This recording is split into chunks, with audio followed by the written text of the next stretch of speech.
Y bienvenidos a este primer acto del BARC, que este año, el BARC, el Festival Internacional de Cine y Arquitectura de Barcelona, que este año además se enmarca dentro del Festival de Arquitectura, del Festival Model. Y bueno, este es el primer acto, digamos, con el que empiezan ellos. Nosotros no, ya llevamos unas cuantas presentaciones estos días. Y hoy presentamos un libro que a mí me parece extraordinario. Yo lo pude leer hace quizás, no sé, 3 o 4 semanas, cuando me lo envió el autor, Antonio Pizza, que es La ciudad en el cine, recorridos, encuadres, secuencias, montajes, editado por Antonio Pizza, y es un libro es un libro coral que incluye diferentes textos de Eusebio Alonso, Cristina Rivas, Manuel García Roig, que ahora lo comentábamos con Antonio. Yo lo recordaba de un libro extraordinario que se llama La arquitectura del cine, que había hecho con Carlos Martí, Jorge Gorostiza, Ramón Graus, Celia Martín, María Mauti, Sara Pérez Barreiro, Marta Peris, de la cual también presentamos un libro aquí en la cooperativa, que es La Casa de Ozu, Daniele Porreta, que los que seguís las presentaciones seguro que lo recordáis de hace 2 semanas, que también vino a presentar un libro, Carmen Puche, Iván Rincón Borrego, David Rivera, Alessandro Scarnato y Daniel Villalobos. A mí no me toca hablar del libro, eso sí, daros las gracias por haber venido presencialmente, y a los que nos seguís a través de Instagram también, pero sí que, sin presentar el libro, que lo harán ellos, y ahora los presentaré, sí que me parece importante señalar esta relación entre arquitectura y cine, ¿no? Esta forma en la cual, en el caso de arquitectura, busca, digamos, espacios que se habiten en la casa, y en el caso del cine lo que se busca es ver esos espacios habitados, con lo cual hay una relación bastante curiosa entre las dos profesiones, el del director de cine y el de arquitecto. Yo poca cosa más que presentaros a los presentadores, digamos así. Por un lado, Antonio Pizza. Antonio Pizza es catedrático de Historia del Arte por la Escuela de Arquitectura de Barcelona, y seguramente muchos lo conocéis por la infinidad de catálogos y libros que ha publicado en los últimos años. Solo cito 4, digamos: el de Gatpack 1928-1939, el de Ciudades del Futurismo Italiano, Habitantes del Abismo, uno que recientemente tuvo un éxito bestial, que es Mediterráneo Inventado, o Imaginando la Casa Mediterránea, por decir unos pocos. Y por otro lado, me he dejado el papel, pero lo haré de memoria. Por otro lado, también está Begoña. Begoña es historiadora del arte y además es redactora de Time Out, y ha publicado diferentes novelas.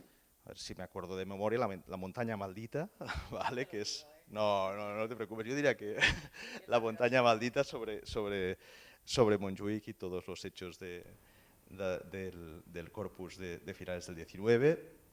Y uno que a mí me hace mucha gracia, que es Putos 90, básicamente porque me identifico bastante con el Vespino y la chica que huye a toda castaña de su pasado y quizás de su futuro, y que nos hace mucha ilusión tenerla hoy aquí. Y yo poca cosa más que agradeceros a todos, y especialmente a ellos que hayan venido. Y como siempre, los que estáis aquí, cuando se acabe la presentación, si queréis que el autor os dedique un libro, aprovechar que está aquí. Y a los que nos estáis viendo por Instagram, nos mandáis un directo, nos decís: me llamo Pepito, Pepita, que Antonio me dedique el libro, y también os lo hacemos llegar allí donde nos digáis. Muchísimas gracias. Gracias.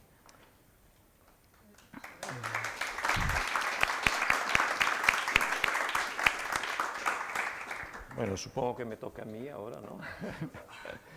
De entrada, buenas tardes y muchas gracias por intervenir, al público aquí presente, y también muchas gracias a los organizadores en los que se enmarca esta presentación, que son el BARC, ya mencionado por Marc Longarón, pero también el Col·legi d'Arquitectes de Cataluña y en concreto, además, aquí donde estamos, la cooperativa, bueno, La Capelle, ahora ya es la librería La Capelle. Bueno, yo, evidentemente, como ya se ha dicho, soy el editor del libro. El libro es un libro antológico, es decir, en realidad, más que autor, soy antólogo. Hay más de 10 autores que han intervenido en este libro, algunos de ellos están aquí presentes y serán seguramente interlocutores preferenciales en el debate que se podrá suscitar sucesivamente. Y creo que puede ser interesante contextualizar un poco el origen de este libro. El libro, en principio, es un libro que nace del trabajo desarrollado en un curso de arquitectura y cine que yo arranqué hace más de 10 años, un curso que además tiene la peculiaridad de tener una vertiente teórica, o sea, de clases y conferencias, y una vertiente práctica que es un laboratorio, un taller de producción audiovisual que en los últimos años dirige la directora de cine María Mauti, que también está entre las autoras de la antología. A raíz entonces del material generado en el curso, nace la idea de hacer esta antología, por lo tanto encontraréis más o menos, no lo he contado la verdad, pero un 40-50% de contribuciones que son profesores y profesoras que han pasado por el curso, y luego hay un 50 o la mitad más o menos de otros autores y autoras que han sido invitados e invitadas expresamente por mí como expertos en el tema y que evidentemente no han pasado por el curso porque además son de fuera de Barcelona y es el motivo por el que tampoco están aquí porque no pueden estar en presencia evidentemente en este acto. Pero son un grupo de figuras que han sido invitadas expresamente para participar en este libro. El libro evidentemente enfoca una cuestión clave que es el tema de las relaciones entre arquitectura y ciudad. Naturalmente digamos, estas interacciones, estas posibles intercambios que se establecen entre las dos disciplinas tienen un carácter absolutamente múltiple y tampoco vamos aquí a agotar el saber en esta disciplina, sino que se han hecho solamente unas incursiones en unos determinados aspectos que tal vez serán ahora los que vamos a comentar públicamente. Y lo importante es que esta variedad, esta heterogeneidad de temas, en todo caso hemos intentado orientarlos y de hecho si miráis el índice del libro hay como 3 grandes capítulos. Es decir, un primer capítulo que comprende unos cuantos artículos que se titula Cinematografía y espacio urbano, por lo tanto el interés era sobre todo en ver cómo la ciudad se relaciona con el cine, o sea, la ciudad como fenómeno urbano, como contexto urbano, como escenario, pero no solo, porque en algunas películas la ciudad, películas analizadas en el libro, la ciudad se convierte en actriz protagonista, por lo tanto no como background, como fondo escenográfico. El segundo capítulo, con varios artículos, en cambio, entra más en detalle en el análisis del objeto arquitectónico, se titula por eso La arquitectura y su puesta en escena, y finalmente el tercer capítulo sería un poco el capítulo dedicado a los estudios más próximos a las experiencias prácticas de producción de cortometrajes o de otros productos audiovisuales que se han llevado a cabo en diferentes situaciones españolas, porque, esto no lo he dicho, el libro recoge solo contribuciones nacionales españolas, porque, bueno, por cuestiones también de, digamos, de comodidad, de logística, ¿no? Entonces, el tercer capítulo, Aprendiendo del cine, trata de algunas experiencias que han llevado a la práctica, diríamos, productiva esta relación entre arquitectura, ciudad y cine. Y entre ellas también está relatada por María Mauti la experiencia que en concreto se ha desarrollado en los últimos, este es el 4º año, en el taller del propio curso de arquitectura y cine de l'ESSAB. Yo creo que, porque en realidad aquí ahora dejaremos la palabra a Begoña García, que será un poco la, digamos, la conductora, ¿no?, del debate. Por lo tanto, no voy a adelantar temas que seguramente saldrán de sus observaciones y de sus comentarios, y por lo tanto será incluso más interesante desarrollarlos en términos dialógicos. Pero antes de empezar la presentación, discusión, simplemente quería citar una cita que de hecho aparece en el arranque del libro, de un pensador que seguramente, como podréis constatar, es una constante de esta antología, porque recurre en muchos artículos, en muchos ensayos. Me refiero a Walter Benjamin, que tiene una cita que yo he elegido como apertura de este libro, donde expresa de una forma muy, diríamos, icástica el enorme terreno de potencialidades que abre en su época la nueva técnica cinematográfica, porque la cita es de 1936, por lo tanto era una relativamente neonata técnica, la cinematografía. Entonces, que nos dice a través de sus palabras este enorme terreno de potencialidades que abre la cinematografía también para mirar de una forma distinta el contexto habitado, el contexto concreto de las ciudades. Dice: el cine viene a asegurarnos un campo de acción inesperado y enorme. Las calles y tabernas de nuestras grandes ciudades, las oficinas y habitaciones amuebladas, las estaciones y fábricas de nuestro entorno parecen aprisionarnos sin abrigar esperanzas. Entonces llegó el cine, y con la dinamita de sus décimas de segundo hizo saltar por los aires todo ese mundo carcelario, con lo que ahora podemos emprender 1000 viajes de aventuras entre sus escombros dispersos. Con el primer plano se ensancha el espacio, con el ralentí el movimiento. Se hace entonces patente que es otra distinta naturaleza la que habla a la cámara que la que habla al ojo. Yo dejaría ya la palabra a Begoña García, que de una forma muy generosa se ha prestado para oficiar este debate entre todos los autores y el público presente en la sala, y que seguramente será muy interesante. Bueno, muchas gracias, Antonio, por invitarme. Muchas gracias a todos por estar aquí. Yo os debo decir que yo soy una cinéfila apasionada y una gran amante de la arquitectura y el urbanismo. Marc se ha olvidado de hablar de una de mis novelas, que es El barri del Surral, en el que explico la construcción del barrio barroco de la Barceloneta, porque la arquitectura me apasiona. Y debo decir que este libro me ha parecido realmente clave y muy necesario, digamos, para poder acercarnos a, sobre todo los que tenemos esta dualidad, ¿no?, de pasión, a acercarnos a la arquitectura desde el cine y también a descubrir nuevas cosas del cine a través de la arquitectura, ¿no? Es un libro que, como bien nos han explicado, está escrito a partir de 16 autores. Ahora haré un inciso.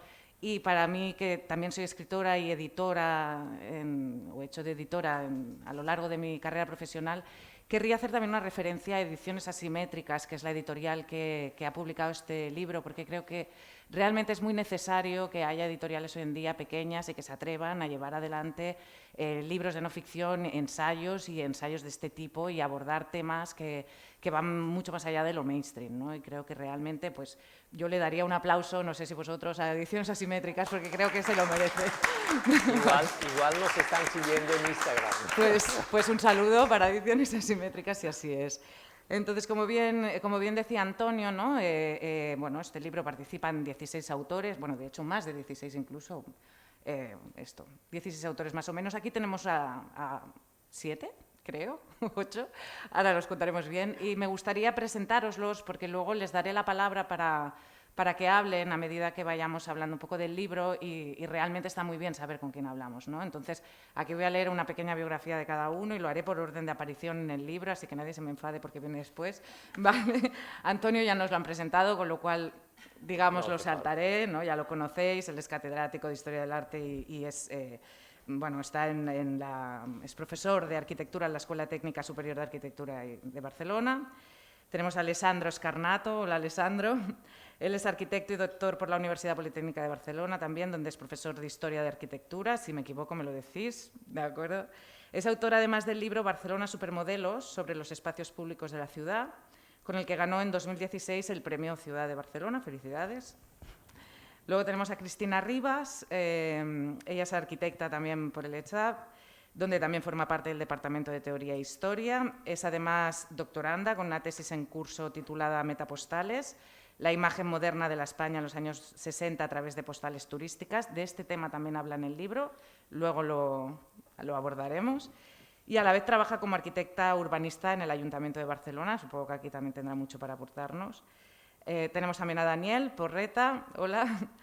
Él es arquitecto y doctor en Teoría e Historia de la Arquitectura por la ECHAP UPC también. Su tesis versa sobre la evolución de la imagen de la ciudad del futuro durante la primera mitad del siglo XX, desde las utopías tecnológicas hasta las distopías del control social. Y luego hablaremos al respecto porque el tema es apasionante realmente y también es profesor de la Escuela de Diseño Elisava. Tenía a Marta Peris, que no sabíamos si vendría, con lo cual la saltaremos. ¿Y qué más tenemos? Tenemos a Ramón Graus, que es arquitecto y profesor de Historia de Arquitectura y de la Construcción también en la UPC. Su tesis doctoral titulada Modernización técnica y arquitectura en Cataluña 1903-1929 se centra en las interdependencias entre técnica y arquitectura y también recibió el premio IEC de Teoría y Crítica de Arquitectura Lluís Domènech i Montaner en 2014, así como el premio extraordinario de doctorado de la UPC en 2014 también. Y por último, y aunque no por ello menos importante, tenemos a 2 directoras de cine que nos van a abrir mucho la visión al respecto. Tenemos a Carme Puigdemont, que es licenciada en Publicidad y Relaciones Públicas por la UAB, en Comunicación Audiovisual por la UOC, ha trabajado como comunicadora, periodista y desde 2011 se dedica al mundo del audiovisual. Inició su trayectoria con Camille, que es un corto sobre Camille Claudel y su vida dificilísima, que recibió el premio al mejor guión de nueva autoría en Sitges Film Festival 2011 y que desde entonces ha presentado diversos cortos, ha realizado audiovisuales para museos como el MUBA, cuya experiencia además es la que nos explica en este libro, luego también hablaremos al respecto. Y María Mauti, que es directora y guionista, nacida en Milán, graduada en Filosofía, con un máster en documental de creación en la Pompeu, que empezó a dirigir documentales en 2003, primero centrados en la música, la ópera, la danza contemporánea, y su primer largometraje, L'Amatore, dio el salto a la arquitectura y se centra en la figura del arquitecto italiano Piero Portaluppi y la acercó a este mundo arquitectónico y desde entonces mantiene una estrechísima relación con esta disciplina, ¿no? Con la arquitectura. De hecho, participa, ya lo ha explicado antes Antonio, en la parte práctica de esta asignatura del ESAT, dirigiendo el taller práctico de arquitectura y cine y trabajando con alumnos, que es una faceta muy interesante que luego queremos que nos cuentes, ¿no? Con todos ellos dialogaremos. A mí me gustaría también, para acabar esta introducción, aplaudir la iniciativa de Antonio Pizza de introducir la arquitectura, o sea, la asignatura de arquitectura y cine en la universidad, en el ámbito académico. Creo que realmente dar relevancia a este ámbito universitario, ¿no? Y unir estas 2 visiones es realmente muy interesante y me parece incluso extraño que no se haya llevado más allá, ¿no? Es algo que no se hace solo aquí en Barcelona, también se hace en Valladolid, a través de los miembros del GIRAC. Perdonad, porque con las gafas y el micro creo que vamos a tener un lío. En todo caso, como se me oye, ¿verdad? Pues en Valladolid también, en la Universidad de Arquitectura de Valladolid, también hay una asignatura que trata de arquitectura y cine, y la propone este grupo, GIRAC, que es el Grupo de Investigación de Arquitectura y Cine, claro. Y a mí me aunque ellos aparecen al final del libro, digamos, su ensayo es el último, ellos introducen un concepto en este libro que a mí me parece muy interesante y que lo voy a hacer un poco el nexo, el hilo conductor de esta presentación, que es el de turismo cinematográfico. A mí, básicamente, este concepto de turismo cinematográfico me entusiasma, porque además yo como periodista cultural y persona que estoy muy centrada en la cultura local y hablo muchísimo, ¿no?, de cosas que se pueden hacer en Barcelona, pues uno de mis temas preferidos es hacer rutas, trazar rutas por la ciudad, ¿no? Y de alguna manera creo que este libro te permite ampliar este tratado de rutas, ¿no? Bueno, el Girac, los diferentes miembros, que son varios, escriben en este libro que cada vez se utilizan más escenarios reales donde rodar películas e impulsar, por ende, este turismo cinematográfico, ¿no? Y aunque realmente este concepto de turismo cinematográfico está presente desde los inicios del cine, no queda implícito, ¿no? Pero es un concepto moderno, digamos, ¿no? Le hemos puesto nombre en la actualidad, ¿no? Y yo, bueno, pues esto, me encantaría empezar desde aquí hablando del concepto y romper un poco la linealidad de los capítulos que nos propone el índice de este libro. Digamos que después volveremos al cauce, ¿no? Pero empezaría un poco rompiendo este índice inicial, porque pienso que todos los que estamos aquí, vivimos en esta ciudad en la que estamos, reconocemos muchos escenarios barceloneses, ¿no?, en las películas y podemos trazar estas rutas, y me encantaría en este sentido hablar con Alessandro Scarnato al respecto, ¿no?, porque él tiene su ensayo que es Barcelona contemporánea entre escenario y herramienta, que es un libro en el que nos habla de Barcelona como plató de cine, pero también de Barcelona Plató, que es una empresa que montó precisamente el Ayuntamiento de Barcelona en 1996 de la mano de Pasqual Maragall, un poco con esta voluntad de lavar la imagen de nuestra ciudad y convertirla en una ciudad de cine, digamos, desde el punto de vista positivo, ¿no?, de la palabra, porque hay muchas visiones, ¿no? Entonces, él introduce la idea del cine como agente participante en la construcción de la identidad, que creo que es algo muy, muy interesante, ¿no?, de esa identidad turística que tanto nos caracteriza y de la que a veces nos quejamos mucho también, ¿no? Y habla de conceptos como, por ejemplo, la autoimagen, las realidades foráneas y los escenarios de la ciudad para crear otras realidades. Yo creo que hay estos tres conceptos a los que les podemos atribuir películas y ejemplos, ¿no? Y te daría la palabra a ti, si no quieres que yo siga enrollándome, pero te diría, por ejemplo, pues esto, ¿no?, si nos puedes hablar de películas que nos hablan de nuestra autoimagen, o qué es para ti el concepto de autoimagen y qué películas serían el ejemplo de ello, igual con las realidades foráneas y los escenarios de la ciudad, ¿no?, para recrear otras realidades. Sí. Vale, gracias. No me esperaba hacer una intervención, así que no me he preparado nada. Perdonad porque no os lo he dicho, os voy a apelar a todos y quien quiera hablar del público, este es un debate, digamos, y está todo el mundo invitado a participar. Y como además este tema puede generar, bueno, puede que alguien tenga controversia, interés, debate, ¿no? Podéis hablar. Es un tema interesante en general el discurso de la construcción de la autoimagen, porque durante muchas décadas, como explico en las clases, el cinema ha tenido una característica muy peculiar respecto a las demás artes. Un arte normalmente la hace alguien que sabe un poco de esta arte, ¿no? La arquitectura la hace el arquitecto, la escultura el escultor, el escritor, no todo el mundo se improvisa escritor, pero la fruición del arte es algo que normalmente es más, decimos, popular, democrático, ¿no? Yo puedo cantar una canción que no he compuesto yo y todo el mundo la aprende y la cantamos juntos y nos lo pasamos bien.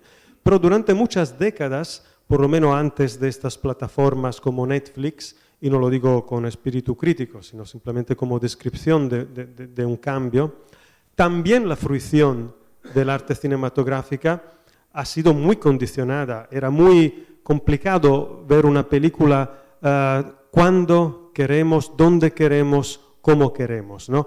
Hay una escena, yo creo, muy significativa en este sentido en Annie Hall de Woody Allen, cuando la protagonista se va a Los Ángeles con este gran cantante y le dice al ex compañero Woody Allen: ¿te imaginas? Aquí tienen una sala donde ven una peli cada día, la que quieren. Y estamos hablando de una peli de hace menos de 40 años, ¿no? Esto es muy importante tenerlo en cuenta porque significa que el cinema ha sido una poderosa herramienta para catalizar en un momento concreto el imaginario del público, con lo cual ha habido esta voluntad, a veces institucional, como hemos dicho aquí, Barcelona es un ejemplo, a veces cultural, a veces política, a veces económica, de crear como una, decimos, sincronización respecto a determinados conceptos, ¿no? Entonces, durante el franquismo, Barcelona se presenta como una ciudad perdida, oscura, donde pasan cosas peligrosas. Después se llega a toda la cuestión olímpica, la democracia, y entonces ya Barcelona se quiere construir otra identidad. Todo esto es posible esencialmente porque hay esta fruición que puede ser guiada, algo que ahora yo creo, no sé si se verifica con la misma potencialidad, porque una peli tiene un montón de fases de difusión y se ha atomizado muchísimo, con lo cual el impacto que puede tener en este sentido no creo que sea el mismo. Pero durante mucho tiempo sí que ha sido así. Y Barcelona es un ejemplo clarísimo de todo esto. Y tenemos todo, como explico en mi pequeña contribución, todo, decimos, el carácter general de las pelis que se hacían en época predemocrática, que tiene un poco esta idea de una ciudad que tiene que pagar una cierta rebeldía de fondo de su espíritu, ¿no? Siempre son historias, o la mayoría, son historias bastante duras, bastante de sufrimiento, Los Tarantos, Atraco a mano armada, La calle sin sol, son pelis que no hablan exactamente de una ciudad feliz.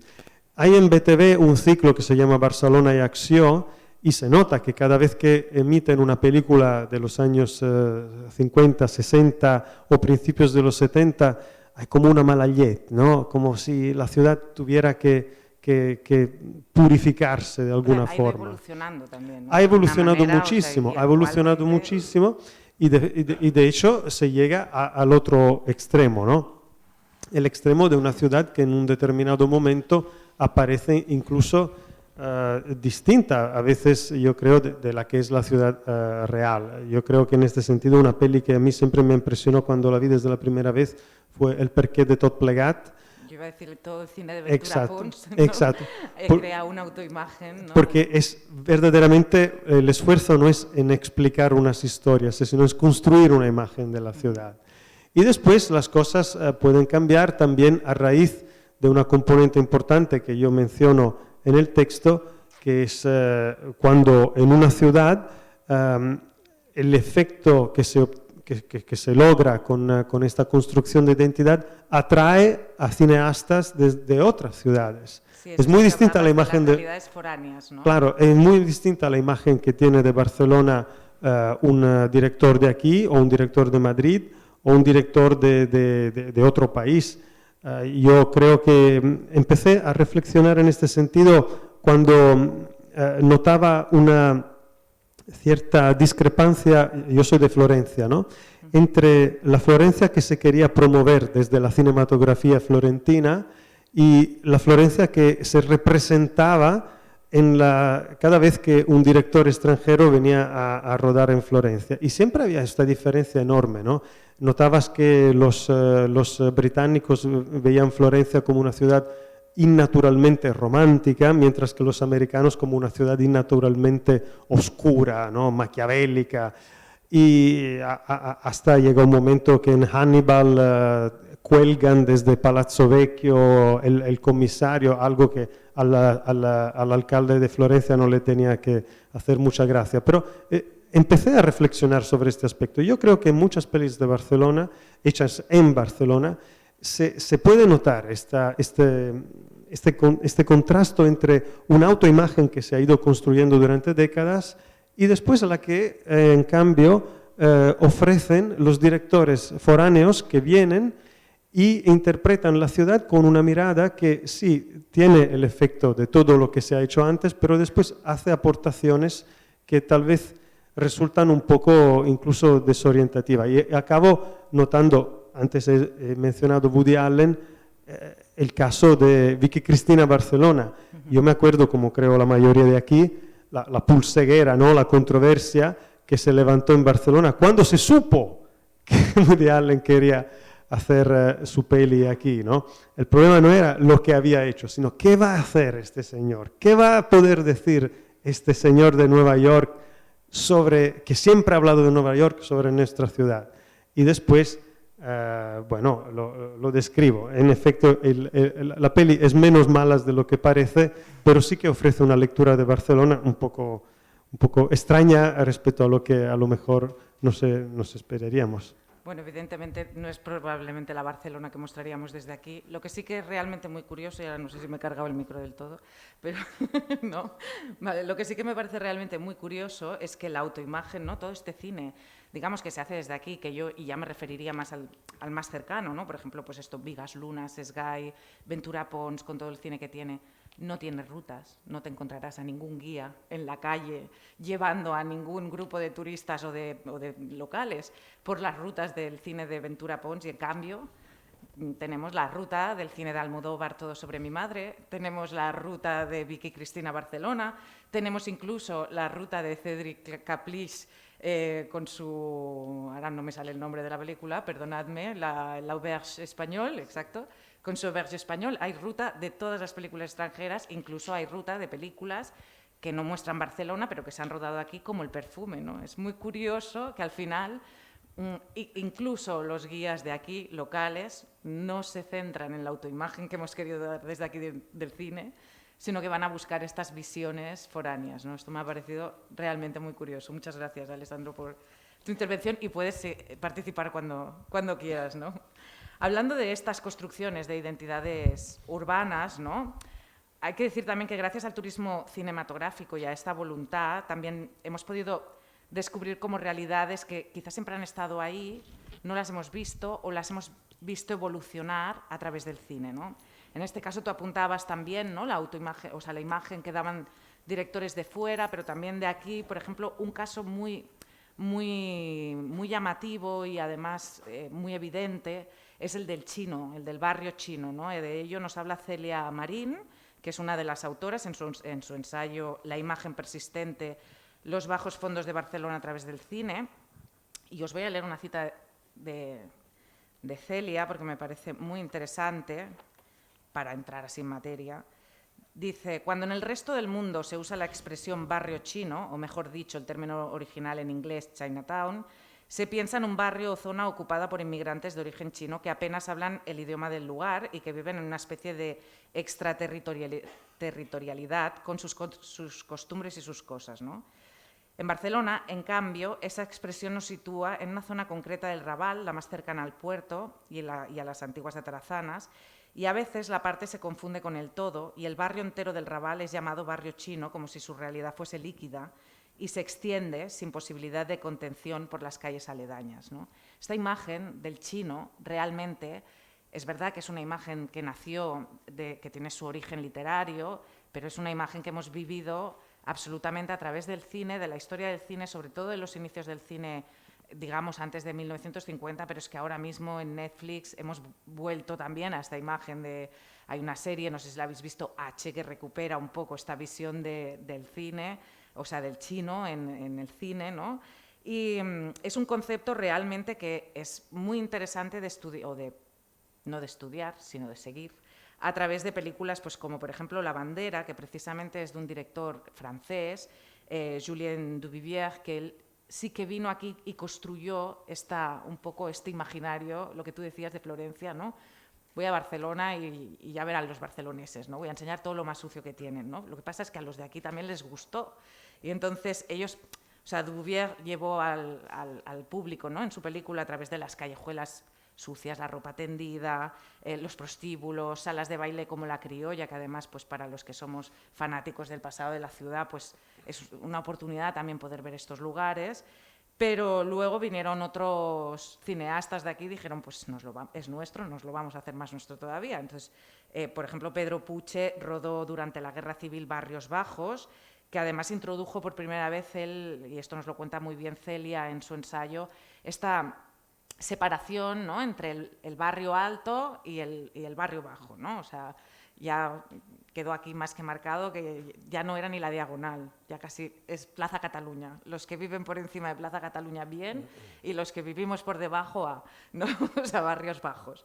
Y esto se llevó, como tú dices, a cabo también pues, en La calle sin sol, de Rafael Gil, ¿no? Y que también alterna estos escenarios reales con decorados.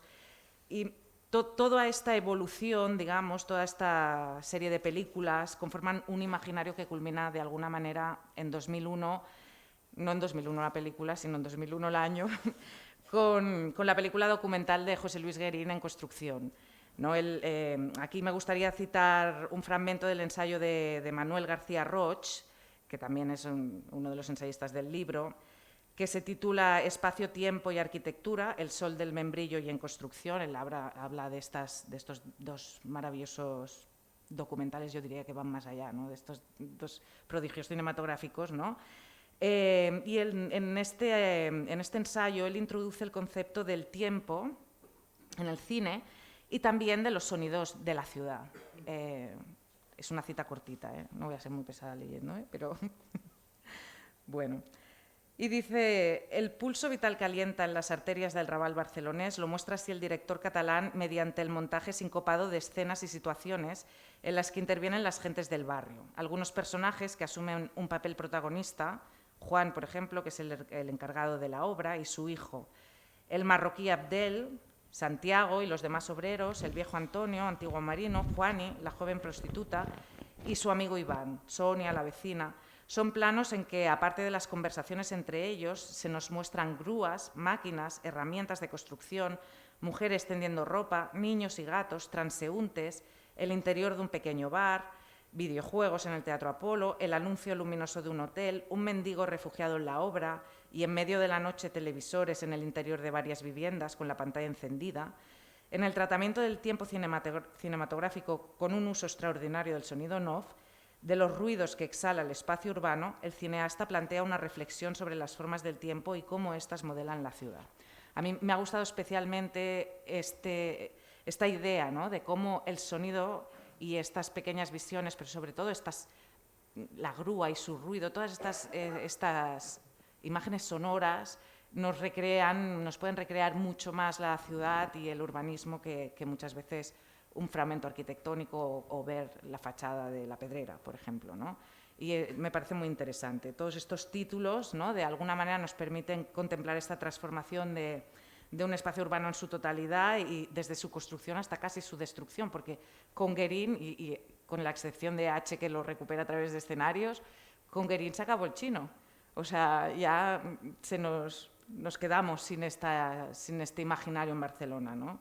Y aquí yo recuperaría un tema que mencionas tú en tu ensayo cuando nos hablas de Barcelona Plató, y cito textualmente, dice, el potencial del cine como herramienta de apoyo a la recuperación ambiental, ¿no? Es lo que buscaba Pascual Maragall y de alguna manera lo consiguió perfectamente gracias a, pues esto, a esta Barcelona Plató y a estas oportunidades o a esta manera de dar posibilidad a los cineastas de hacer otras cosas. No sé si alguien quiere aportar algo. He dicho que es un debate abierto, aunque yo me enrolle, pero podéis hablar. ¿No?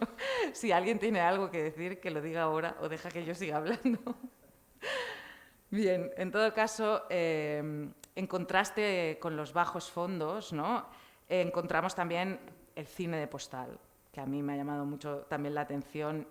Hay un artículo, un ensayo de Cristina Rivas, que se titula La puesta en escena del paisaje turístico español en el boom desarrollista, y aquí nos habla de musicales, películas en las que entra el cuplé o películas de Ozores, digamos que son películas de estas que no valoramos hoy en día como dentro de la historia del cine como grandes obras maestras, pero que realmente, al menos en mi generación, las generaciones más mayores y en alguna más joven, han estado siempre presentes en la televisión, los sábados y los domingos de sobremesa, y son películas que realmente también han contribuido en construir imágenes de destinos turísticos, ¿no? A través del cine.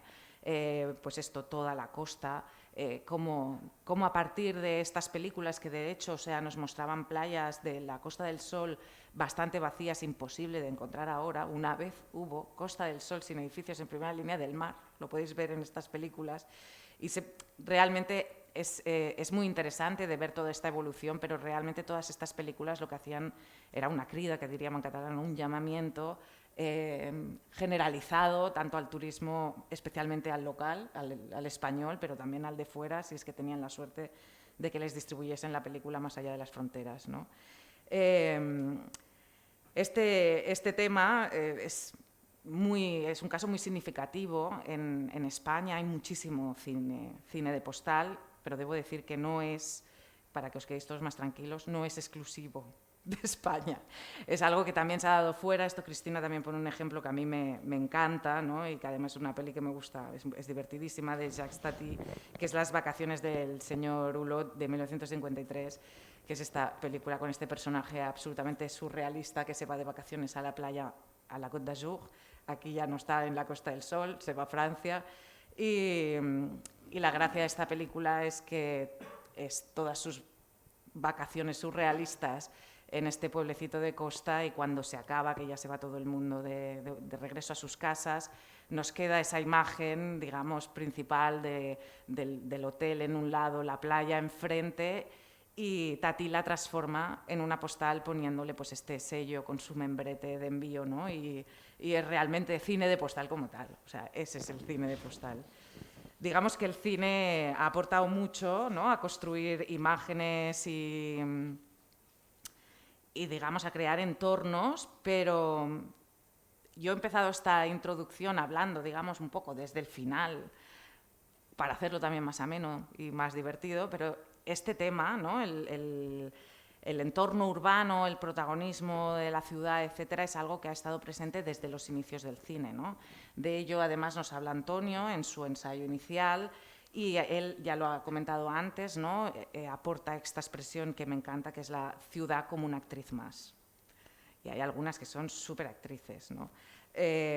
Bueno, pero incluso desde los inicios, o sea, desde el cine de los hermanos Lumière, con sus llegadas de trenes a todas las estaciones del mundo, porque a Sants también llegó, y que además a mí siempre me ha hecho mucha gracia esto, porque yo cuando estudié cine, yo también estudié cine en la universidad, nos explicaba siempre, yo tuve la suerte de tener de profesor a Miquel Porté, y Miquel siempre nos decía que las primeras llegadas de cine a las estaciones hacía que todo el cine se vaciase porque la gente salía corriendo del miedo que le daba ver venir el tren hacia ellos, ¿no? Era como, claro, o sea, no se había visto un tren viniendo, ¿no?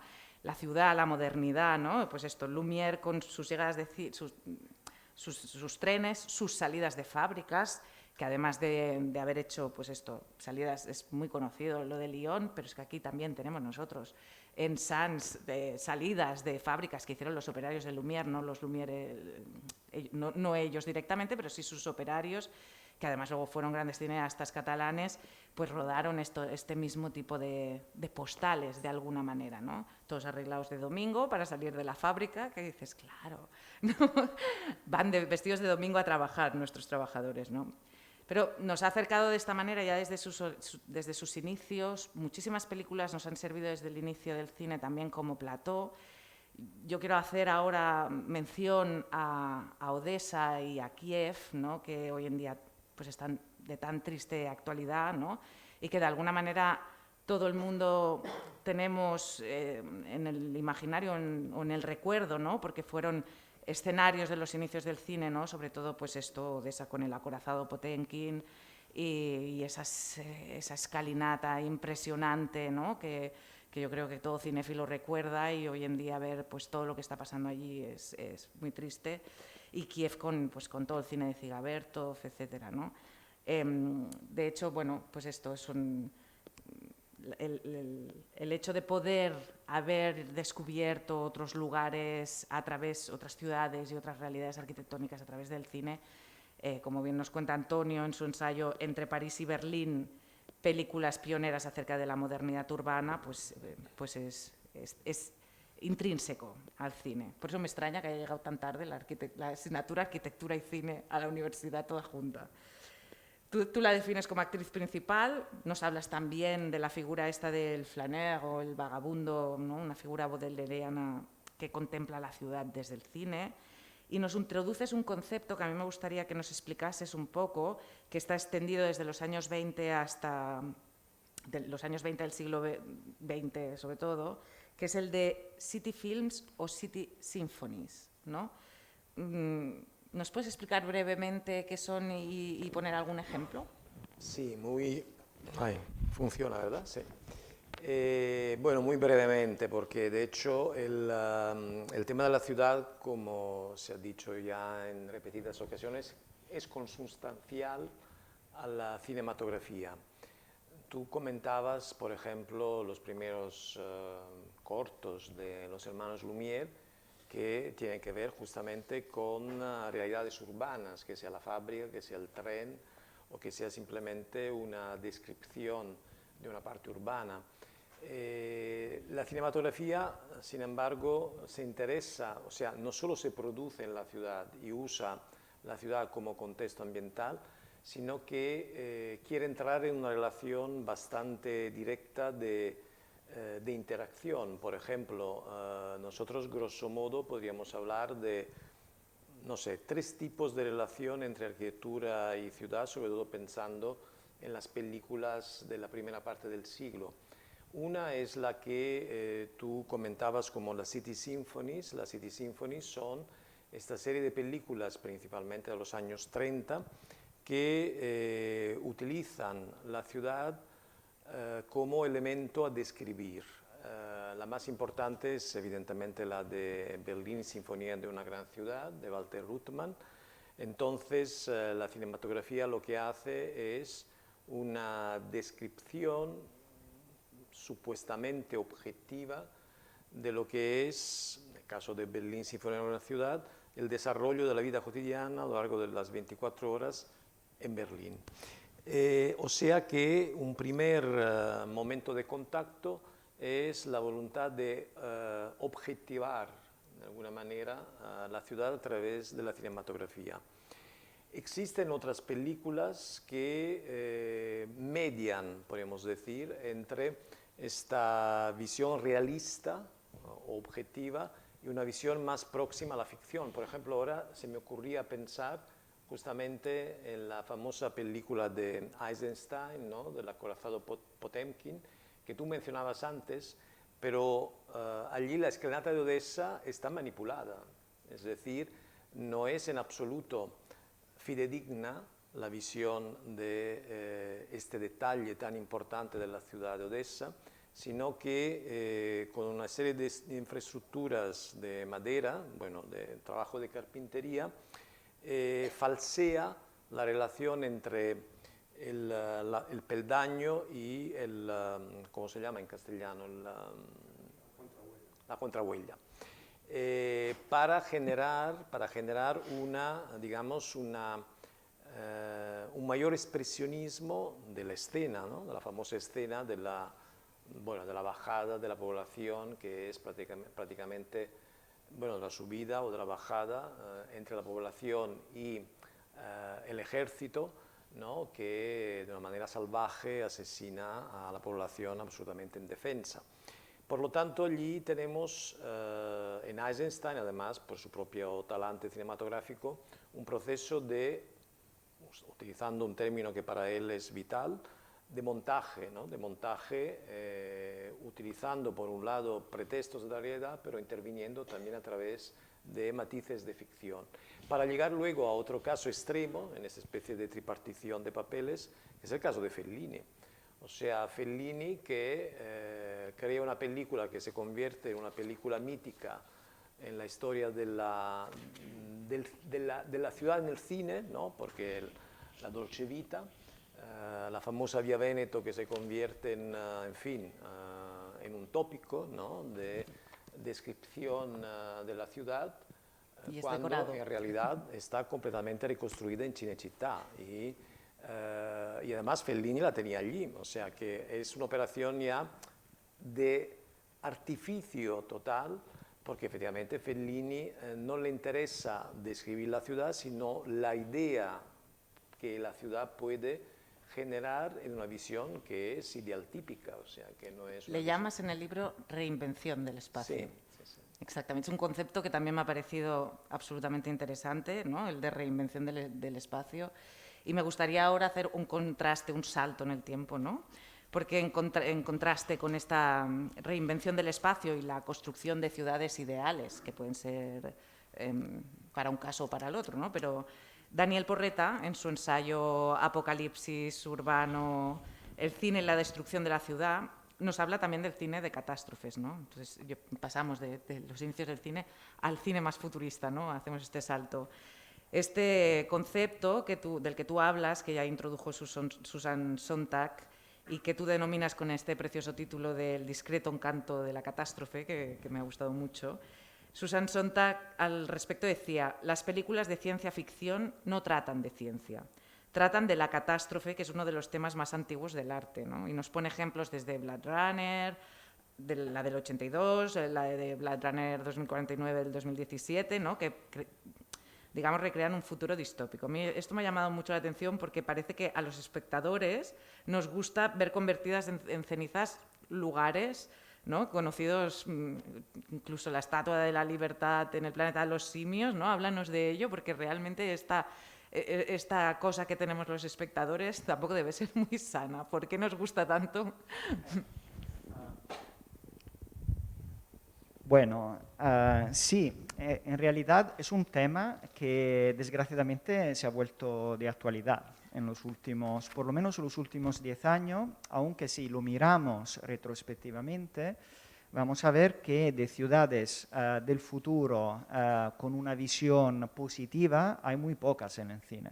O sea, tenemos que ir a Things to Come, pero ya si imaginamos las primeras ciudades del futuro que aparecen en el cine son ciudades negativas, ¿no? Metrópolis, que es del 27, es una visión de una ciudad hipertecnológica del futuro con esta división de clases sociales reflejada en esta pirámide social que la ciudad refleja, ¿no? Los ricos arriba corriendo en jardines y haciendo fiesta, mientras los pobres, los trabajadores, ¿no? Los obreros en los sótanos, en los subterráneos de la ciudad.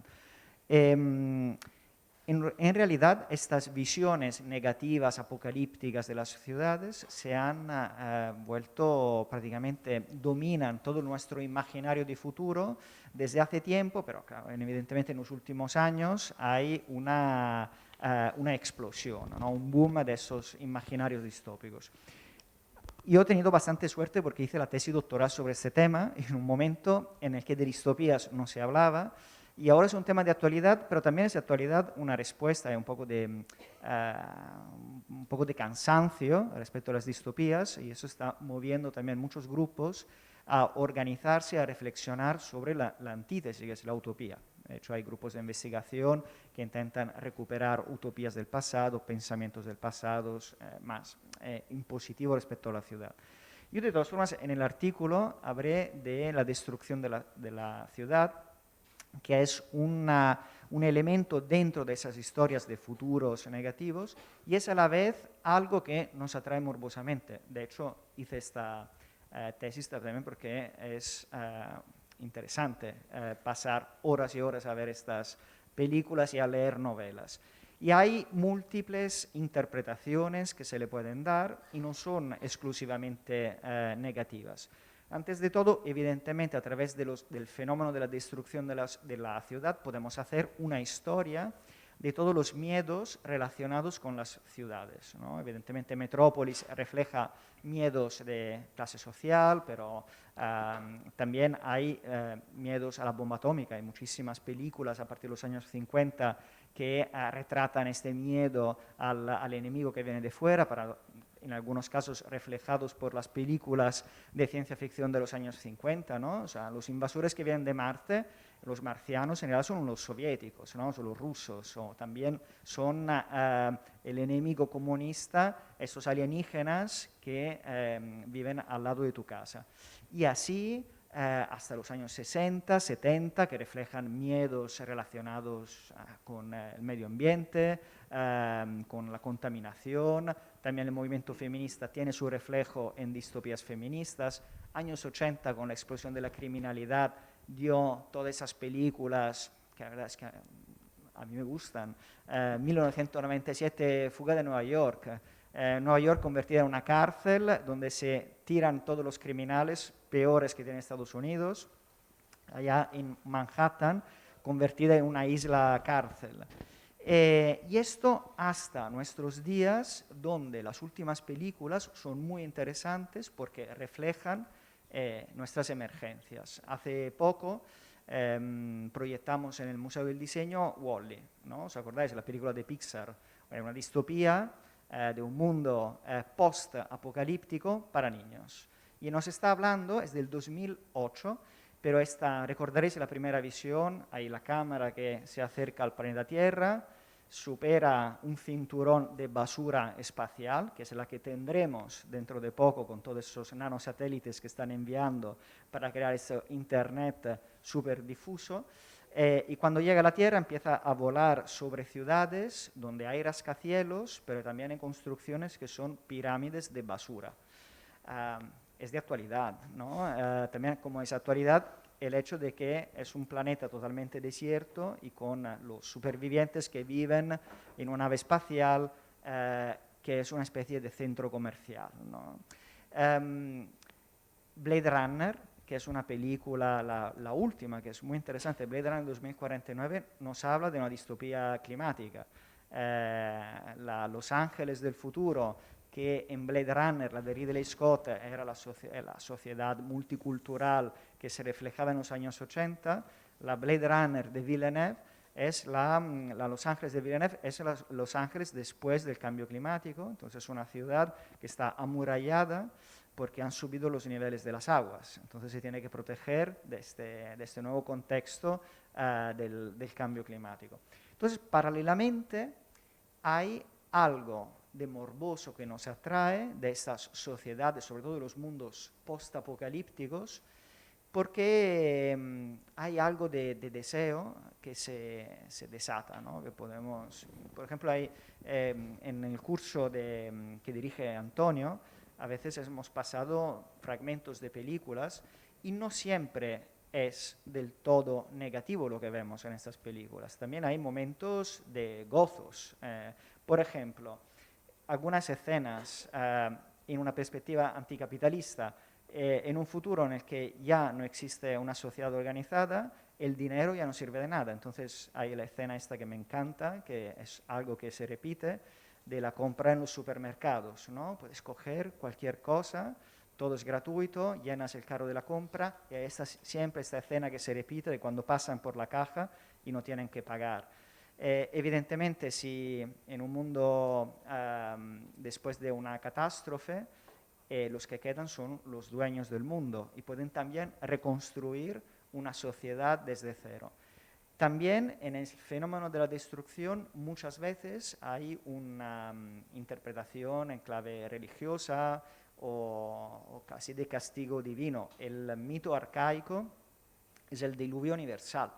Nos están castigando por algo que hemos hecho mal, vamos a barrerlo todo y podemos volver a empezar, ¿no? Hasta también los futuristas lo imaginaban, ¿no? Higienizamos el mundo y volvemos a construir algo nuevo, y ahí también, dentro del relato postapocalípticos, hay un poco de utopía, ¿no? De algo de volver a empezar.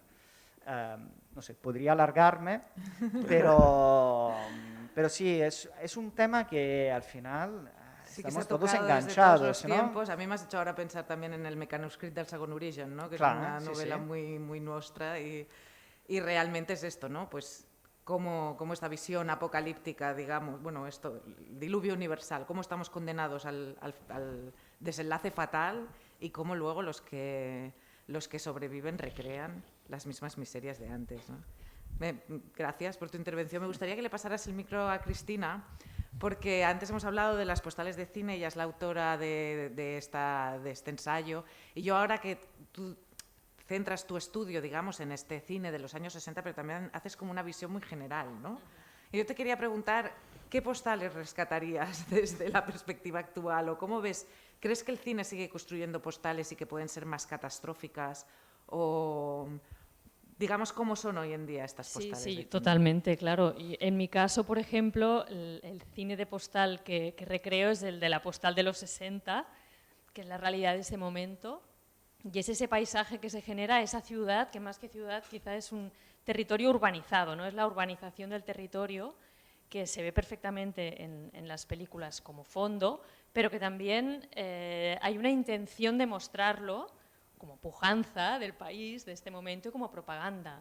O sea, yo creo que eso sigue pasando ahora seguramente, ¿no? Hay una manipulación de lo que se muestra, que en ese momento este cine español muestra esto. Sí que es verdad que se ha hablado poco de este cine, ha sido muy poco valorado porque, bueno, a nivel, ¿no? un poco el nivel, a nivel cinematográfico es poco, pero sí que ha generado un género, casi un género turístico de ese tipo de paisaje, y es un documento muy valioso y tan equivalente a las postales de ese periodo, ¿no? Creo que se muestra en la misma clave, optimista, ¿no? De color, en un género que generalmente es musical, de comedia musical, con lo cual aún, ¿no? Aún un poco se insiste en ese optimismo. El contraste es maravilloso. Sí, es total. Que al final, al final genera una distopía, porque el resultado lo vemos ahora y es absolutamente distópico. Pero casi se muestra, ¿no? con ese optimismo, con esa alegría de ese género cinematográfico y casi como algo utópico, ¿no? Porque es bueno, esa transformación del paisaje que parecía, bueno, que da la pujanza al país y que va muy ligada en ese periodo también a los nodos. Creo que se mostraba tanto en el nodo como en las películas. En el nodo se mostraba más la parte más distópica quizás, ¿no? Pero sí, yo creo que tiene el equivalente actual, que siempre lo que se muestra acaba siendo. Que suelen ser postales, películas, con una adoración terrible por lo nuevo. Exacto. Lo que aparece es Exacto. la última obra que se ha construido aquí. Claro, y sobre todo... Los edificios más altos, ¿no? Claro, y sobre todo la dualidad del país en ese momento, ¿no? Lo nuevo, que es lo que viene de fuera seguramente, lo que se ofrece Con lo cual también hay una aceleración en hacerse Dios.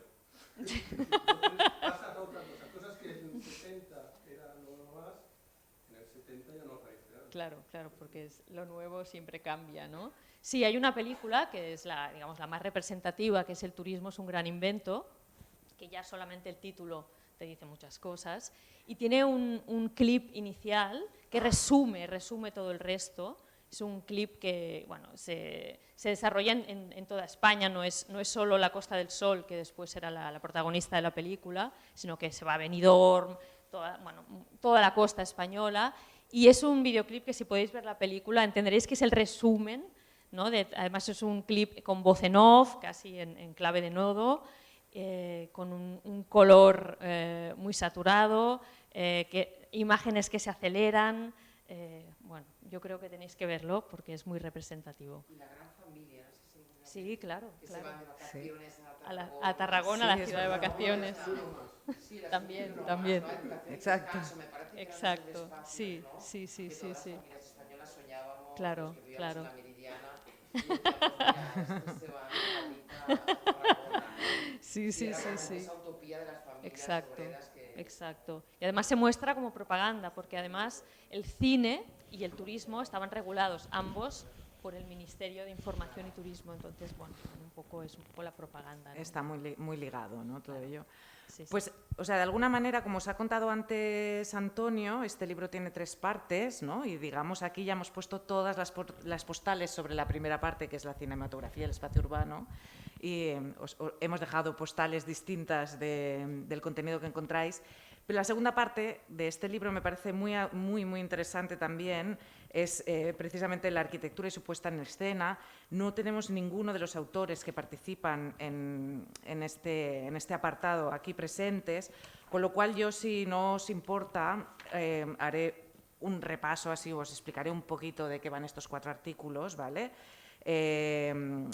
O sea, una de las cosas que tiene el cine también, además de dejarnos postales maravillosas, catástrofes que nos dan un morbo tremendo y bueno, toda una historia cinematográfica enorme, ¿no? Tiene esta capacidad de reconstruir ciudades históricas. Por ejemplo, hemos estado todos en Troya o hemos estado en Pompeya. También hemos podido, pues, yo qué sé, ver la arquitectura desde otras perspectivas, que de esto precisamente nos habla Jorge Gorostiza en su ensayo Al descubierto, a la vez, edificios seccionados.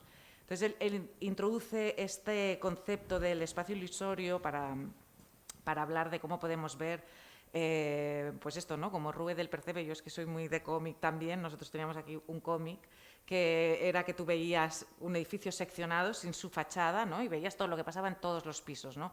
Pues como el cine también ha utilizado esta técnica de los edificios seccionados, pues sin su pared frontal, o por ejemplo los forjados, que puedes ver una escalera entera, o por ejemplo desde arriba, ¿no? Que puedes ver, pues esto, una casa, un espacio con toda su planta y sin techo, ¿no? Y él nos habla de estas visiones, nos pone ejemplos que van desde el cine de Méliès, en los orígenes del cine, o Buster Keaton, por ejemplo, a títulos más recientes, como por ejemplo Paddington, que quien tenga hijos seguro que lo ha visto, tanto la primera de 2014 como la secuela del 2017, donde podemos ver una prisión, por ejemplo, la última, con 5 plantas de altura y lo que está pasando en todas las celdas. Y me parece una visión muy interesante y os invito a leer el artículo, ¿no? También, siguiendo con este viaje arquitectónico, Marta Peris, en su ensayo Yasuhiro Ozu, Escenarios de vida, pues nos habla del cine de este cineasta y nos introduce también en la casa japonesa, que es esta casa que habitan sus personajes, y ella nos habla también de este concepto de arquitectura que nos permite conocer de otra manera a los personajes, que aporta, digamos, ¿no? al carácter, que la arquitectura de alguna manera modifica la manera de hacer de estos personajes, ¿no? Me parece una cosa de lo más interesante, cómo habitar la casa ya te explica cómo es el personaje. De este punto de vista, de cómo la arquitectura, digamos, transforma a los personajes, también nos habla David Rivera en su ensayo Variaciones sobre el vacío, los edificios del movimiento moderno como dramatis personae. Y me ha hecho mucha gracia realmente, porque nos habla de cómo la arquitectura moderna, como por ejemplo pues Mies van der Rohe, etcétera, ¿no? Se relaciona absolutamente con personajes fríos, calculadores, malos, malísimos, ¿no? Y cómo incluso, pues esto, ¿no? Estos espacios, estos grandes espacios, ya generan este suspense y este saber que algo va a pasar, ¿no? Este personaje es negro, ¿no? Me parece muy interesante, pues esto, cómo la arquitectura puede variar la definición del personaje. Y por último, en este capítulo, Daniel Villalobos escribe Espacios imaginados, experiencias docentes sobre la arquitectura cinematográfica, y él ya nos da pie, digamos, al siguiente apartado de este libro, porque nos explica cómo el cine, ¿no? A través del equipo profesional, la producción, la dirección artística, la escenografía, etcétera, ¿no? Pues usa otras artes más allá del cine en sí mismo, como puede ser la arquitectura. Nos habla también, pues como decía Einstein, ¿no? Que el montaje es una pieza clave, pero claro, desde la modernidad pues todavía lo puede ser más, ¿no? Como montaje como elemento de cohesión, y entonces, bueno, él habla sobre todo de cómo se utiliza pues, la escenografía cinematográfica en el cine hoy en día. Y esto pues, nos da pie a hablar de este último apartado, que es hacer cine con la arquitectura, y en el que me gustaría empezar a hablar quizás primero contigo, María, que creo que es quien mejor nos puede hablar de cómo hacer cine, ¿no? Con la arquitectura, porque es precisamente lo que estás llevando a cabo en la Universidad Politécnica de Barcelona, y lo que nos explicas también en tu ensayo Acción, el valor de la experiencia, nuevas perspectivas para un taller audiovisual, ¿no?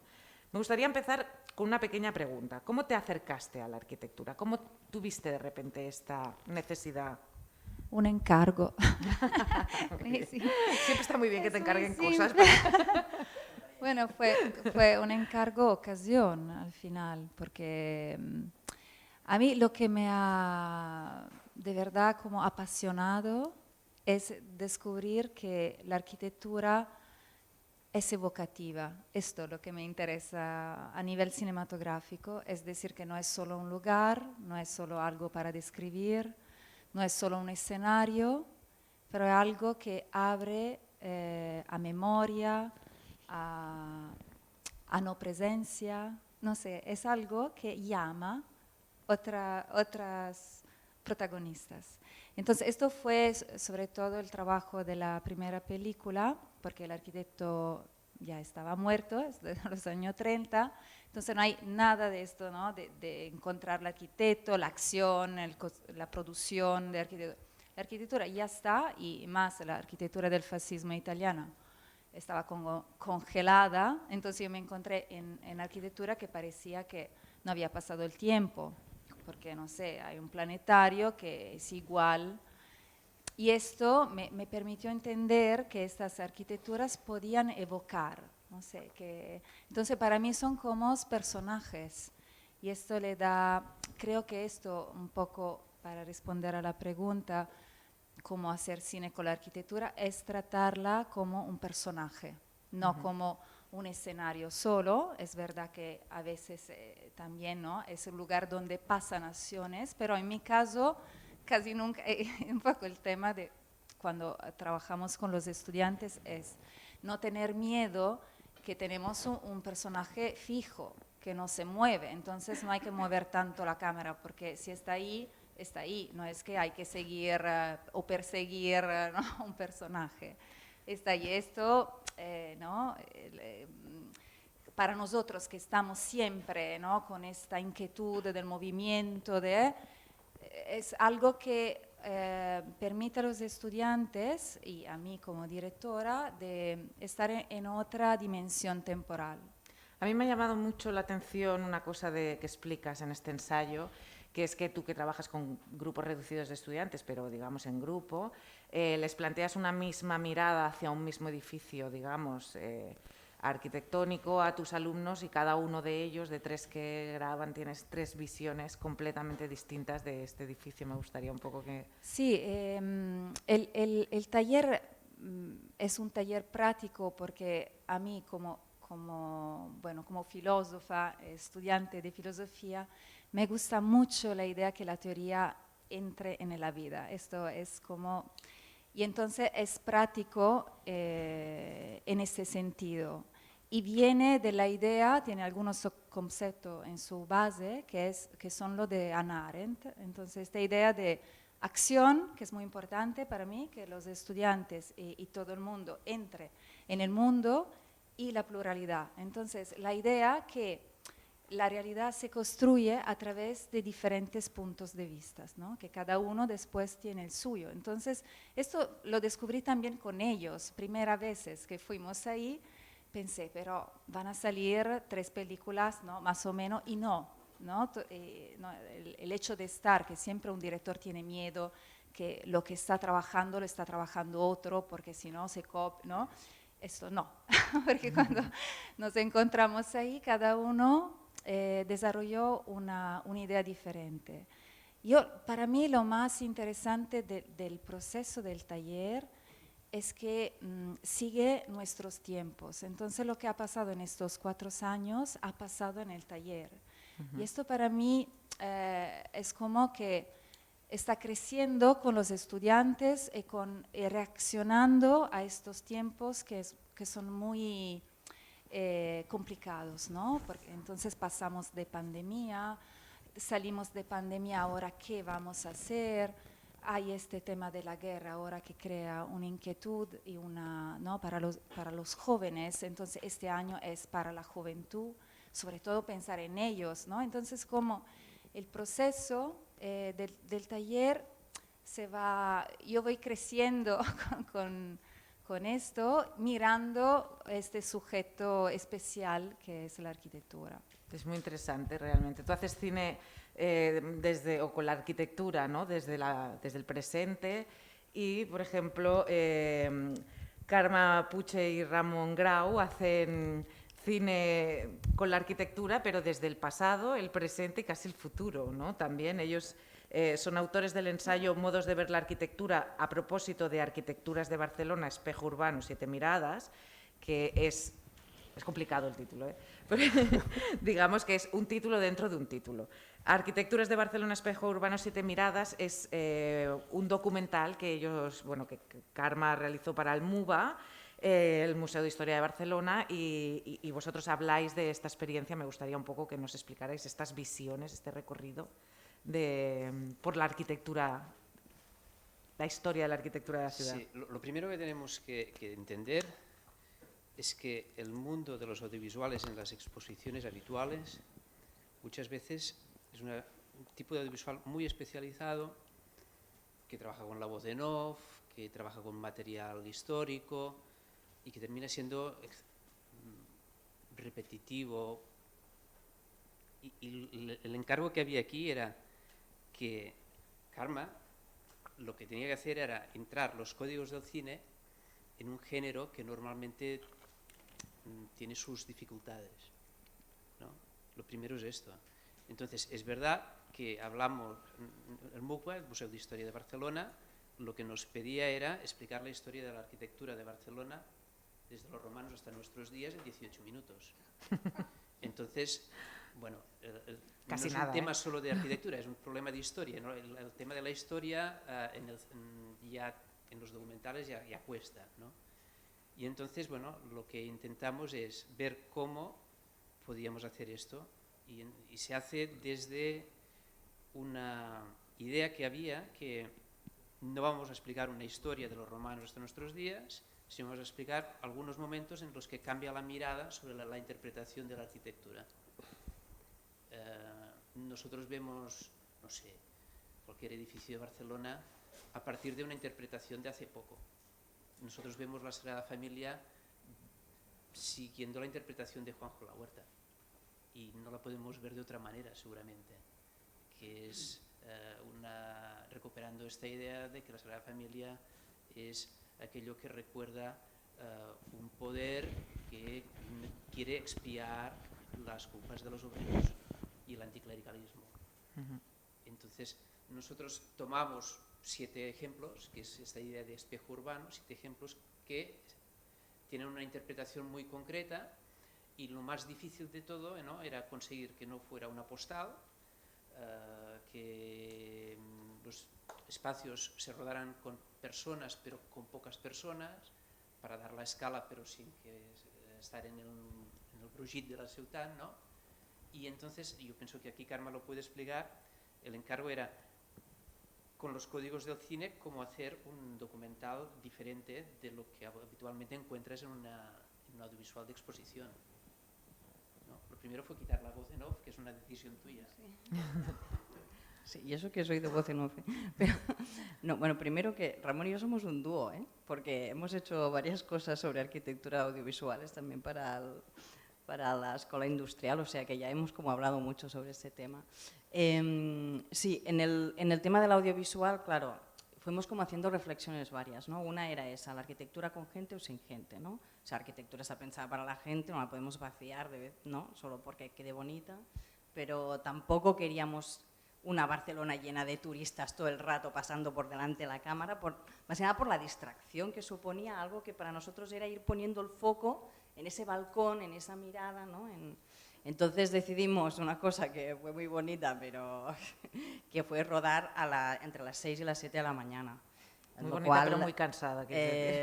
O sea, tu hija lo sabe porque es una de las anfitrionas que sale en la película, pero claro, eso fue un esfuerzo de rodaje muy fuerte, porque de repente pues algo que se podría haber rodado en 4 días se rodó en 17, ¿no? 17 mañanas yendo a buscar todas esas localizaciones vacías. Tengo que decir que la catedral, a las 7 de la mañana, había un grupo de japoneses con camisetas del Barça haciéndose una foto delante. Yo no me lo podía creer, o sea, me parecía ya inaudito.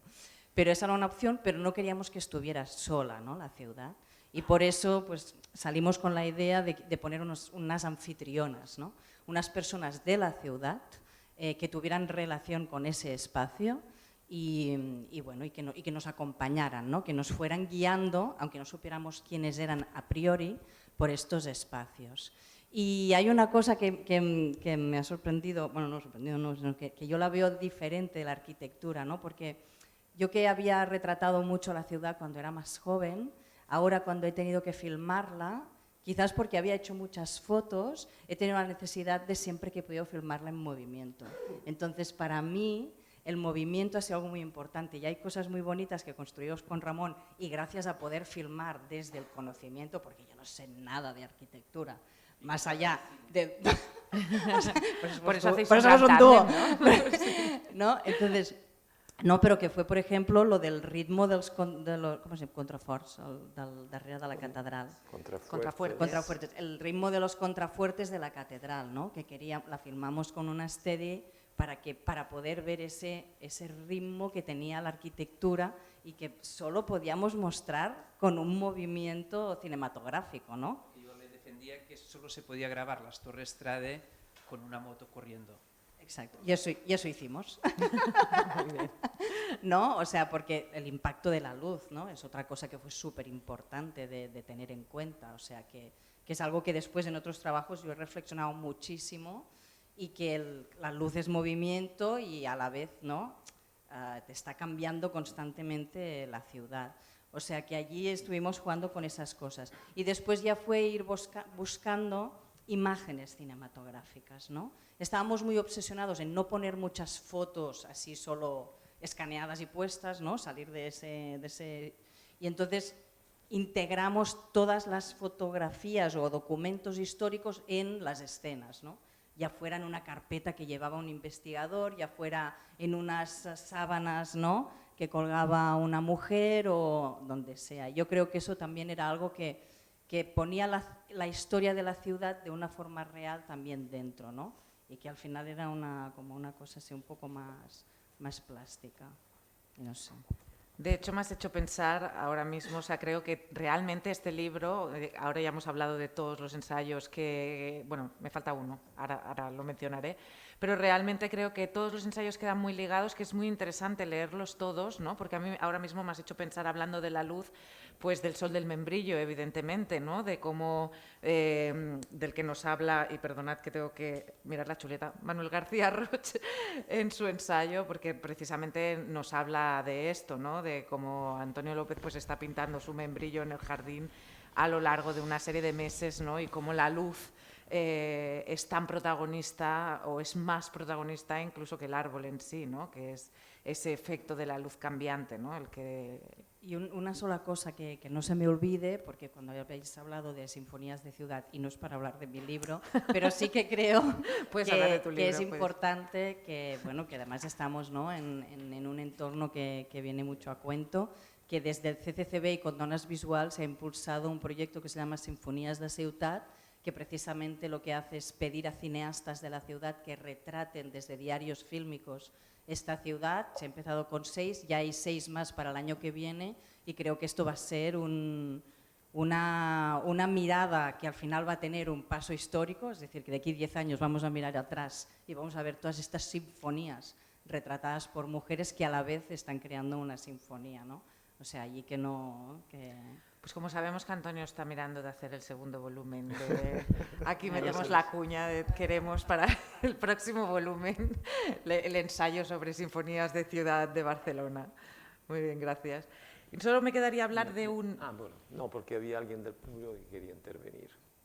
¿No? ¿No eres Stanislao? ¿No querías intervenir? Sí. Bueno, no, yo quería hacer una pequeña reflexión, pero bueno, puede ser después. Vale. Como quieras. Sí, bueno, si me dejáis acabo... Vale, perfecto. Bueno, yo quería, para finalizar, así, bueno, un prefinal, leer una pequeña cita, ¿no? Del artículo A Dios pongo por testigo que la forma sigue a la función, aprendizaje de la arquitectura a través del cine, que me parece un título muy interesante. Es este artículo escrito por varios miembros del GIRAC, que es este grupo de arquitectura y cine de la Universidad de Valencia. Cito sus nombres para que no se queden. Son Sara Pérez Barreiro, Iván Rincón, Eusebio Alonso y Daniel Villalobos. Y ellos dicen: la profesión de arquitecto ha sufrido grandes cambios en los últimos años. Los alumnos son conscientes de ello y buscan opciones profesionales menos tradicionales, como puede ser el medio cinematográfico. Diseñadores de escenario, de producción, localizadores, son trabajos que muchas veces son ocupados por arquitectos. Realmente me parece muy interesante incluso este vínculo final, ¿no? Y aquí quería ya concluir realmente hemos iniciado hablando con una cita de Walter Benjamin, Y a mí me gustaría acabar también diciendo que el cine puede abrir precisamente nuevas visiones de nuestras ciudades, y yo añadiría aquí que también pueda abrir nuevas dimensiones a nuestros arquitectos y realmente generar, pues esto, una nueva manera de hacer arquitectura y de hacer cine. No, a ver, Ay, gracias. Gracias. He asistido a todos estos actos, las 3 revistas, los 3 actos que se han presentado. La verdad estoy como muy satisfecho de que es un proyecto que ha madurado y cada vez abre ventanas más allá de lo que se ha expuesto en los años anteriores, ¿no? Yo quería hacer una pequeña reflexión, quizás para el próximo libro, que es, y esto un poco lo he vivido, después lo he experimentado, que es aquellos cineastas que aman la arquitectura. Quizás frustrados arquitectos, como cuando invitamos a Vigas Luna, que me acuerdo, era un arquitecto frustrado. O, por ejemplo, una reflexión de Wim Wenders, aquí arriba, unos cuantos, hablando con él cuando Berlín estaba como estaba, con el muro que separaba, el Bundestag que estaba haciendo inversiones tremendas en el Berlín occidental, apostando para que la gente no emigrara o saltara al muro para ir a trabajar a Hannover. Aquel Berlín que iba envejeciendo, el Bundestag hacía estas grandes, digamos, inversiones. En Bridge, las mejores arquitecturas del momento las encontrábamos allí. Y en arquitecturas, muchas arquitecturas prêt-à-porter, ¿no? Estaban todos. Y ante aquella arquitectura le preguntábamos a Wim Wenders, ¿qué prefieres? ¿Te gusta esta arquitectura? ¿Te gusta pues, las arquitecturas de esta ordenación de Rossi o aquel Bonjour Tristesse de Álvaro Siza o todos estos edificios emblemáticos de entonces? Y Wim Wenders dijo, a mí me gusta más la ciudad inacabada, porque os haré una analogía, una metáfora en relación a lo que representa lo que es la ciudad inacabada. Aquel espacio que yo paseando estoy viendo que está expectante, esperando a que quizás en un momento dado en que en el ciclo biológico de la transformación de las ciudades pase algo. Pero mientras tanto me da para pensar, no a mí, a todos los ciudadanos que pasamos por allá. La ciudad acabada es muy lisa y lo liso resbala de la memoria y te olvidas muy fácilmente. En cambio, este rincón, aquellos 2 edificios que están pendientes de a ver cómo se acabará en un proyecto urbano eficiente o no, pues esto es rugoso y esto queda enganchado en la mente y en el imaginario de todos. Es una reflexión muy interesante para mí. La verdad ¿Perdón? Que digo que la verdad que sí que es muy interesante. Sí, y uno que es ya mucho más explícito, que el primer año de urbanismo, cuando explicábamos las formas de crecimiento urbano, al gran Nano Moretti, en Vespa, en Caro Diario, ¿no? Cuando nos explicábamos las formas de crecimiento urbano, pasábamos aquel fragmento de Invespa, y entonces iba más allá de la propia explicación que podíamos hacer en las aulas, ¿no? El sentimiento que tenía él y las reflexiones que había en cada fragmento, ¿no? Desde la ciudad jardín a los megaedificios Y esto daba para pensar y evocar reflexiones. Pero yo me atrevo a decir que también yo vindicaría o aplaudo toda esta incorporación del cine en las aulas de arquitectura. Yo mismo lo he hecho cuando explicaba el espacio público y hacía una reflexión. Pasaba Blow Up, pero no hablaremos de Blow Up, pero sí de Smoke. Pasaba Smoke, no sé si la conocéis, Harvey Keitel, en esta cruce de 2 calles de Brooklyn, en la tienda de tabacos, que él fotografiaba cada día el mismo sitio. Y un día coleccionando, y las coleccionaba estas fotografías, pues mirando y mirando fotografías, claro, se descubrió algo que para ellos, los que no han visto Smog, no lo voy a contar. Pero sí que me daba a reflexionar. Creo que es una cosa real, sí. Una vivencia real de Paul Auster. Sí, sí. Creo que sí, no, pero no. Esto me hizo pensar a mí, ¿no? Digo, les decía a los estudiantes, digo, fijaos bien, que este espacio es igual, es el mismo siempre. Pero no hay ninguna fotografía igual. Hay una pareja que están, haciendo las suyas, otra vez de un camión de basuras que estaba otro, un atraco, una manifestación, etcétera, etcétera. Esto quizás después, pasando, por ejemplo, dos imágenes del palio de Ferrara, una en la Plaza de la Historia vacía y otra en la celebración del palio, que por cierto es el más antiguo del mundo, no es el de Siena, el palio de Ferrara. Todo el espacio era el mismo, pero aquella plaza que está absolutamente vacía día a día y se llena, pero a rebosar, el día del palio te da a pensar también, el espacio es el mismo. Entonces hay una reflexión de William Shakespeare que dice, what is the city but the people? ¿Qué es la ciudad sino la gente? Es decir, que es importante cuando pensemos, reflexionemos sobre el espacio, sobre la arquitectura y todo, que sea pensando con la gente que va a vivir y que va a estar. Y finalmente, ya que ha salido lo de la mirada atenta, que me permite hacer un pequeño prólogo del libro de Pedro Azara, en el cual reflexionaba sobre una locución suya que dice, cuando el objeto que estás visualizando tiene este poder atractivo, estoy hablando de esta arquitectura que es el protagonista que seguro que no se mueve y tal, pero es cuando es tan importante y te atrae y es capaz de transformarse el objeto en sujeto, esto es la sublimación, ya en el sentido de que es para mí, yo creo, un objetivo muy importante que puede tener cualquier cineasta. Y bienvenida sea pues la asignatura que cada vez más tiene más valor, pero yo lo haría extensivo a todas las asignaturas de la escuela, porque es lo que te da para pensar más. Muchas veces las reflexiones vienen por todo esto que os he dicho y muchísimo más. Bueno, realmente, muchas gracias por la aportación. Gracias. Vale. ¿Alguien más quiere aportar algo? ¿Alguna pregunta? Preguntas a los autores, aprovechad que los tenéis aquí. ¿Ánimo? ¿No? ¿No?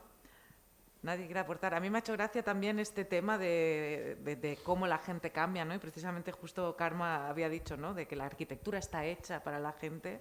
Creo que al final es que todo queda como muy conectado realmente, ¿no? Es verdad, la arquitectura está hecha para la gente. Vemos postales muchas veces arquitectónicas y sabemos los que vivimos cerca de postales que jamás, o que es dificilísimo verlo así. Y bueno, también está muy bien tener estas nuevas perspectivas o estas nuevas visiones cinematográficas, ¿no? Ya tenemos muchas ganas de ver estas sinfonías de ciudad del año que viene, bueno, o recogidas, digamos, las 6 de este año. Y a partir de aquí en el nuevo volumen, y bueno, animaros a que sigáis generando libros tan interesantes como este, animaros a todos vosotros que lo leáis y agradeceros a todo el mundo la presencia aquí. Te cedo ya la palabra de nuevo.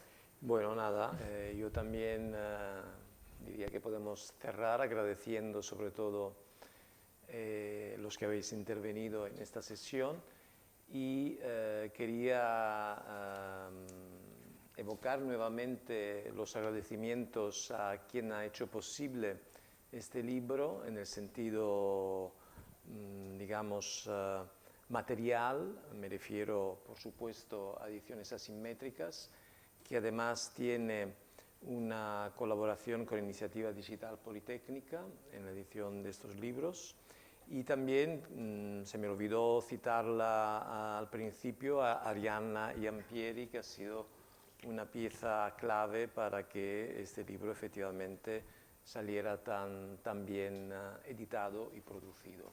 Pues nada, muchas gracias también a la Capell que nos ha acogido y pues hasta la próxima.